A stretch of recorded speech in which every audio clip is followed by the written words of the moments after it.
Hello दोस्तों, इस video में डिस्कस करेंगे आपकी इंसर्शन शॉट। हमने आपकी लास्ट 2 लेक्चर तक यार आपकी bubble shot and selection shot काफी अच्छे से देखी थी कि कैसे हम आपकी बबल शॉट को इम्प्लीमेंट करते हैं, क्या उसकी best case and worst case time complexity और साथ ही साथ उसकी एल्गोरिथम भी।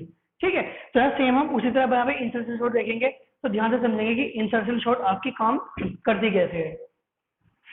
तो यार पहले तो समझेंगे बेसिकली कि इंसर्शन शॉट का जो कंसेप्ट है वो क्या है।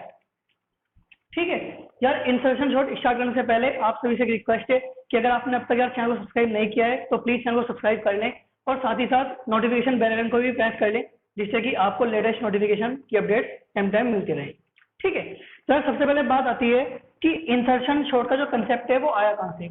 यार देखो, जो इंसर्शन शॉट का कंसेप्ट है वो आया है एक तरह से आपका जो प्लेइंग कार्ड होता है ना, मतलब जो हम ताश के पत्ते खेलते हैं उससे। कैसे भाई, लेट सपोज आपके सामने कोई एक मेज रखी है और वहां पर बहुत सारे कार्ड हैं उल्टे रखे हुए हैं। आपको मतलब उस पर दिख नहीं रहा है क्या लिखा है, बट सभी उल्टे रखे हैं। आपने एक कार्ड उठाया और आपने अपने उल्टे हाथ में उसको रख लिया। ठीक है, आपने दूसरा कार्ड उठाया। आपने जैसे ही दूसरा कार्ड पिक करा तो आपने जो आपके उल्टे हाथ में कार्ड था पहले वाला, आपने उसको उससे पहले कंपेयर करा। अगर आने वाला कार्ड उससे छोटा होगा तो मैं लेफ्ट हैंड में उसके लेफ्ट में रखूंगा, नहीं तो उसके राइट में रखूंगा।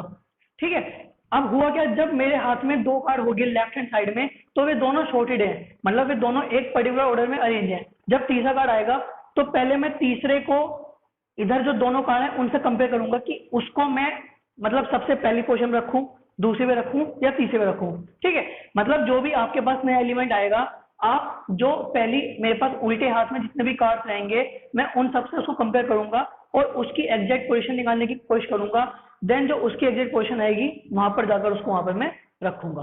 ठीक है, तो ये है सिंपल सा कंसेप्ट आपका इंसर्शन शॉट का। अब इसको देखते हैं कि यार अब इसको हम एक लिस्ट पर कैसे लगाते हैं। यार लेट सपोज आपको एक एरे दे दिया 7 5 2 4 6 3। ठीक है, जो भी सब कुछ चेंज होगा वो होगा इसी एरे में, बट मैं आपको दिखाने के लिए एक अलग एरे में दिखा रहा हूं जिससे कि आपको आसानी से समझ आ जाए कि बेसिकली इंसर्शन शॉट का आउटपुट आपका आता कैसे है। ठीक है, वरना जो भी चेंज होगा वो सब आपका इसी एरे में चेंज होगा।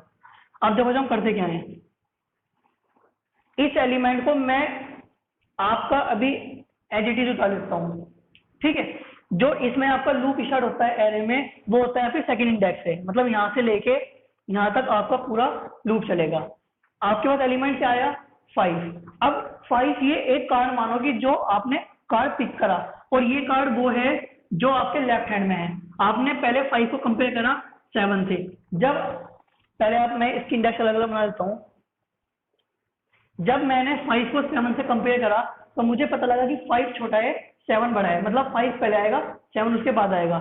क्योंकि 5 पहले आएगा तो मैंने क्या करा, मैंने 7 को यहां पर रख दिया एंड देन 5 को मेरा यहां पर रखा। ठीक है, अब आप अगर इतने एरे को देखो तो इतना एरे आपका शॉर्टेड है बिल्कुल।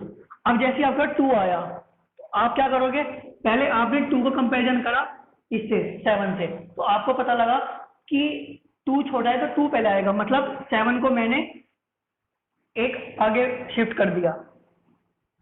ठीक है, अभी मैं यहाँ पे 2 ही रखूंगा। अब मैं पहले कंपेयर करूंगा 2 को आपका 5 से।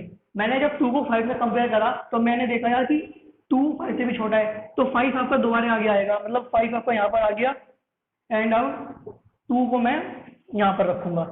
तो अगर आप इतने एरे को देखो तो इतना एरे आपका अब शॉर्ट हो गया। ठीक है, अब अगला एलिमेंट है आपके पास 4। सेम चीज आप यहाँ पे करोगे, पहले आपने 4 को कंपेयर करा 7 से, हमने पाया कि 7 बड़ा है। जब 7 बड़ा है तो 7 आपका यहाँ पर आ गया। देन मैंने कंपेयर करा 4 को आपका 5 से, दोबारा हमें पता लगा कि यार 5 बड़ा है 4 से, तो 5 मेरा एक आगे आ गया। ठीक है, अब मैं 4 को कंपेयर करूंगा पहले आपसे 2 से। जब मैंने 2 से कंपेयर करा तो मुझे पता लगा कि 2 तो छोटा है और 4 बड़ा है, मतलब 2 से आगे आएगा 4, और अब ये वाला इंडेक्स खाली है तो मैं यहाँ पे रख दूंगा आपका 4। अगर आप इतने एरे को देखो तो इतना एरिया हो गया आपका शॉर्ट। अब है यार 6 आपका, सेम पहले मैं 7 से कंपेयर करा तो मुझे 7 अपना यहाँ लाना पड़ेगा। देन मैंने 5 से कंपेयर करा तो मुझे पता लगा कि 6 तो आपका 5 से बड़ा है। जब 5 से बड़ा है तो मतलब 5 से आगे वाली पोजीशन पर आएगा, 6 यहाँ पर आ गया।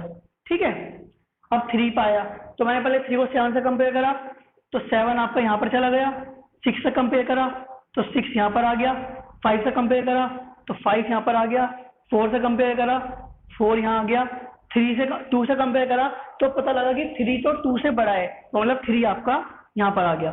अब आप देखो आपका ये एरे शॉर्ट हो गया। ठीक है दोस्तों, यहाँ पर मैंने आपको ये अलग एरे बनाकर दिखाया है जिससे कि आपको समझ आ जाए कि आपका इंसर्शन शॉर्ट का जो ये चेंजेस हैं ये कैसे हो रहे हैं, बट एक्चुअल में ये सब चेंजेस आपके इसी एरे में होते हैं। ठीक है, कोई हम इसमें एक्सटर्नल एरे आपका यूज नहीं करते। तो अब समझते हैं इसकी एल्गोरिथम, कि इसकी एल्गोरिथम काम कैसे करती है, एंड देन देखेंगे कि यार हम उसकी एनालिसिस करते कैसे हैं। तो दोस्तों ये है आपकी इंसर्शन शॉर्ट की एल्गोरिथम। ये एग्जैक्ट वही एल्गोरिथम है जो मैंने आपको भी इससे पहले वो दिखाया कि इंसर्शन शॉर्ट आपका काम कैसे करता है, सेम उसी को मैंने आपकी एल्गोरिथम की फॉर्म में लिखा है। ठीक है, यहाँ पे मैं एल्गोरिथम लिखूंगा, कोड तो आप इसको एज इट इज अपनी सेम किसी भी प्रोग्राम लैंग्वेज में आराम से इम्प्लीमेंट कर ही सकते हो। ठीक है, तो यार मैं आपको एक एरे पर इसको लगा के दिखा देता हूँ और सिर्फ एक इंडेक्स लगा के दिखाऊंगा, क्योंकि मैंने पहले ही पूरा का पूरा दिखा दिया है काम करता कैसे है। बट मैं मान लेता हूँ कि यार आपका कुछ एरे यहाँ पे शॉर्टेड है। ठीक है, और आपको आप इस वाली इंडेक्स पर हो। ठीक, तो मैंने क्या करा, इसको मैंने अभी आपका की माना। भाई ये लूप आपका 2 से लेके लेंथ ऑफ ए तक चल रहा है, मतलब 1 2 3 4 5 6, ये 2 से लेके यहाँ तक चलेगा। मैंने मान लिया कि यार ये 3 आइटरेशन आपके पहले हो चुके हैं और ये तीनों इसलिए आपका शॉर्टेड है। अब मैं इस वाली इंडेक्स में, तो मैंने इसको आपका की में स्टोर करवा लिया, मतलब की में आ गया यार आपका 4। अब मुझे करना क्या है, इंसर्ट करना है ए ऑफ जे, मतलब इस वाली इंडेक्स को, इस वाले एलिमेंट को मुझे इंसर्ट करना है इनटू द शॉर्टेड सीक्वेंस 1 से j-1। आप खुद देखो भाई इसकी इंडेक्स 4 है और जो 1 से लेकर 3 तक का एरे है वो आपका पहली शॉर्ट है, तो आपको इस वाले एलिमेंट को जो ऑलरेडी शॉर्टेड एरे है उसमें इंसर्ट तो करना है। ठीक है, इस वजह से इस एल्गोरिथम का नाम है आपका इंसर्शन शॉर्ट। अब देखो मैंने करा क्या, आई की वैल्यू कर दी मैंने j-1, मतलब आई की वैल्यू हो गई आपकी 3, क्योंकि j की वैल्यू अभी आपकी 4 थी। ठीक है, while I greater than 0 and A of I greater than की, क्या ए ऑफ आई ग्रेटर देन की है? हाँ है, तो मैंने क्या करा, ए ऑफ आई प्लस 1 में ए ऑफ आई, मतलब ए ऑफ आई प्लस 1 मतलब यार ए ऑफ 4 में ए ऑफ 3 की वैल्यू, मतलब 4 की जगह आ गया आपका यार 7। ठीक है, आई की वैल्यू मैंने कम कर दी, जब आई की वैल्यू कम कर दी मतलब आई की वैल्यू हो गई आपकी 2। दोबारा चेक करा, क्या आई की वैल्यू 0 से बड़ी है? हाँ बड़ी है, और क्या ए ऑफ आई ई से बड़ा है? ए ऑफ आई मतलब 6 4 से बड़ा है? हाँ बड़ा है, तो मैंने क्या कहा, ए ऑफ आई प्लस 1 में ए ऑफ आई, मतलब ए ऑफ 3 में ए ऑफ 2 की वैल्यू, मतलब यहाँ पे आ गया आपका यार 6। ठीक है, एंड आई की वैल्यू मैंने कम कर दी, जब कम कर दी तो आई की वैल्यू हो गई आपकी 1। दोबारा चेक करा, क्या आई की वैल्यू 0 से बड़ी है? हाँ बड़ी है, और क्या ए ऑफ आई मतलब ए ऑफ 1 क्या 3 से बड़ा है? 5 4 से बड़ा है? हाँ बड़ा है, तो मैंने ए ऑफ आई प्लस 1 में ए ऑफ आई, मतलब ए ऑफ 2 में ए ऑफ 1 की वैल्यू, यहाँ पे आ गया आपका 5, एंड देन आई की वैल्यू मैंने कम कर दिया, मतलब आई की वैल्यू हो गई 0। ठीक है, मैंने दोबारा चेक करा, क्या आई की वैल्यू 0 से बड़ी है? नहीं, मेरी आई की वैल्यू 0 हो गई, तो आपका लूप टर्मिनेट हो जाएगा। एंड देन मैंने ए ऑफ आई प्लस 1 मतलब ए ऑफ 1 में की डाल दिया, की वैल्यू क्या थी आपकी 4। ठीक है, तो देखो अब आपका इतना एरे आपका शॉर्ट हो गया। तो यार इस तरह आपकी ये एल्गोरिथम काम कर रही है इंसर्शन शॉर्ट की, इसको आप पूरे के पूरे एरे पर अपने आप लगा सकते हो एंड देन इजीली देख भी सकते हो कि आपकी काम कर कैसे रही है। अब बात करते हैं यार इसकी एनालिसिस की, कि इसकी हम एनालिसिस करते कैसे हैं, इसकी बेस्ट केस एंड इसकी वर्स्ट केस टाइम कॉम्प्लेक्सिटी क्या होगी। देखो यार इसका पहले मैं वर्स्ट केस बताता हूं आपको। अगर वर्स्ट केस की बात करूं तो लेट सपोज आपके एलिमेंट रिवर्स शॉर्टेड एरे में, रिवर्स शॉर्ट में स्टोर है, मतलब लेट सपोज 7 6 5 4 3 2 1।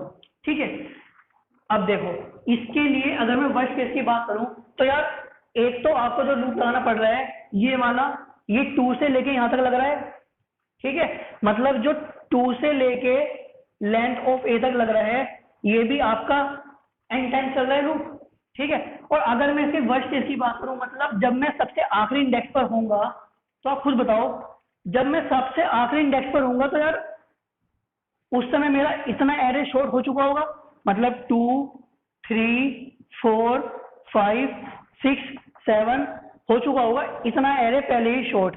अब मैं 1 पर हूँ, मुझे 1 के लिए इससे कंपेयर करना पड़ेगा, तो मुझे पहले इसको आगे बढ़ाना पड़ेगा, देन मैं 1 की कंपेरिजन इससे करूंगा, इसको आगे बढ़ाऊंगा, इससे करूंगा, इसको भी आगे बढ़ाऊंगा, इससे करूंगा, इसको भी आगे बढ़ाऊंगा, इससे करूंगा, इसको भी आगे बढ़ाऊंगा, इसको करूंगा, इससे भी आगे बढ़ाऊंगा, जब जाके मेरा यहाँ पर आपका 1 इंसर्ट होगा। मतलब जब मैं आखिरी पोजीशन पर हूँ तो मुझे पूरे के पूरे एरे में कंपैरिजन करने पड़ रहे हैं, और कंपैरिजन करने के बाद शिफ्ट करना पड़ रहा है। जब पूरे के पूरे एरे में कंपैरिजन करने पड़ रहे हैं, या फिर आप बोल सकते हो जब मैं सबसे आखिरी इंडेक्स पर हूं तो मुझे दोबारा से एक बार पूरा का पूरा एरे ट्रैवर्स करना पड़ रहा है। तो इसका मतलब जब ये लूप आपका पूरा एंड टाइम चलेगा तो वर्स्ट केस में जो हम कंपेयर कर रहे हैं वो भी आपके एन कंपैरिजन ही हो रहे हैं। ठीक है, अब इसको आप ऐसे समझो, जब आपकी j की वैल्यू 2 थी तो आपने कंपैरिजन कितने करे थे? एक कंपैरिजन, ठीक है, एक कंपैरिजन करा था एंड देन एक शिफ्ट करा था अपने एलिमेंट को इंसर्ट करने के लिए। जब आपकी j की वैल्यू 3 थी तो आपने 2 कंपैरिजन करे थे एंड 2 ही शिफ्ट करे थे। जब आपकी j की वैल्यू 4 थी तो 3 कंपैरिजन करे थे एंड 3 ही शिफ्ट करे थे। जब आपकी j की वैल्यू n हो गई तो आपने n-1 कंपैरिजन करे और n-1 ही शिफ्ट करे। तो मतलब अगर मैं इन सबका समेशन मार दूं तो आप इन सबका समेशन मार के देख सकते हो यार, ये क्या हो गया आपका, ये हो गया आपका 2 into 1, ये हो गया 2 into 2, ये हो गया 2 into 3। ठीक है, ऐसे ही चल रहा है, ऐसे ही हो गया यार आपका लास्ट में 2 into n-1। तो अब आपको करना क्या है, आपको इन सबको ऐड करना है। जो आप इन सबको ऐड करोगे मतलब 2 into 1 plus 2 into 2 plus 2 into 3 up to 2 into n-1, 2 common आ गया आपका, तो 1 plus 2 plus 3 up to n-1। तो सम ऑफ फर्स्ट n-1 डिजिट आपको पता है, सम ऑफ फर्स्ट n का क्या होता है, n into n plus 1/2। अब आप n की जगह रख दो यहाँ पर यार आपका n-1। जब मैं आपका n-1 रखूंगा तो यहाँ पे हो गया n-1 एंड यहाँ पे हो गया n/2, तो ये क्या हो गया आपका n²। मतलब वर्स्ट केस टाइम कॉम्प्लेक्सिटी क्या होगा यार इसकी, बिग O ऑफ n²। ठीक है, मैंने आपको समझा भी दिया है। या तो आप इससे समझ लो कि जब आपका j वाला लूप सबसे आखिरी इंडेक्स पर था उस समय मुझे अपना पूरा का पूरा एरे में कंपैरिजन करने पड़ रहे हैं, मतलब n लेंथ दोबारा ट्रेवर्स करनी पड़ रही है आखिरी इंडेक्स पर पहुंचने के बाद। या तो इस तरह कह लो n² आई, या फिर इस तरह कह लो यार कि जब आपकी j की वैल्यू 2 थी तो आपको 1 कंपैरिजन एंड 1 शिफ्ट करना पड़ रहा है, जब आपकी 3 थी तो 2 कंपैरिजन 2 शिफ्ट करने पड़ रहे हैं एंड देन बाद में सबको मैंने ऐड कर दिया जब भी आपकी n² worst case time complexity आई है। अब बात करते हैं यार इसकी बेस्ट केस टाइम कॉम्प्लेक्सिटी की। अगर बेस्ट केस टाइम कॉम्प्लेक्सिटी की बात करूं तो यार बेस्ट केस क्या हो गया, अगर एरे आपका पहले ही शॉर्टेड है। जब आपका एरे पहले ही शॉर्टेड होगा तो लेट्स सपोज आपकी ये वैल्यू की है, आपने इसको इससे कंपेयर करा तो आपको पता लगा कि नहीं ये वैल्यू तो इससे बड़ी है, तो आपने ना कोई मतलब कोई एक आदमी सिर्फ एक कंपेरिजन कर रहा है बट आपको कोई भी शिफ्ट नहीं करना पड़ रहा है, तो आपका ये एलिमेंट यहीं पे रहेगा। जब आपने इसको इससे करा तो आपको पता लगा कि 4 अपनी एक्चुअल पोजीशन पर है, मुझे कोई शिफ्ट नहीं करना पड़ेगा। सेम इसके लिए, सेम इसके लिए, सेम इसके लिए, मतलब आपने सिर्फ एक बार n का लूप लगाया है और आपने कभी भी पूरे एरे को कभी भी बैक ट्रैक दोबारा नहीं कराया। तो इसलिए यार इसकी बेस्ट केस टाइम कॉम्प्लेक्सिटी क्या हो गई आपकी, big O of omega of n। ठीक है, तो ये था इसका कंसेप्ट इंसर्शन सॉर्ट का, और मैंने आपको काफी अच्छे से बता दिया यार कि इसकी best case and worst case time complexity क्या होगी। ठीक है, नेक्स्ट लेक्चर में डिस्कस करेंगे आपकी मर्ज सॉर्ट। इतने यार इन सबका आप ध्यान से समझें। तो यार अगर आपको वीडियो अच्छी लगी हो तो प्लीज वीडियो को लाइक करें, अपने दोस्तों के साथ शेयर करें एंड चैनल को सब्सक्राइब करें। थैंक यू भाई।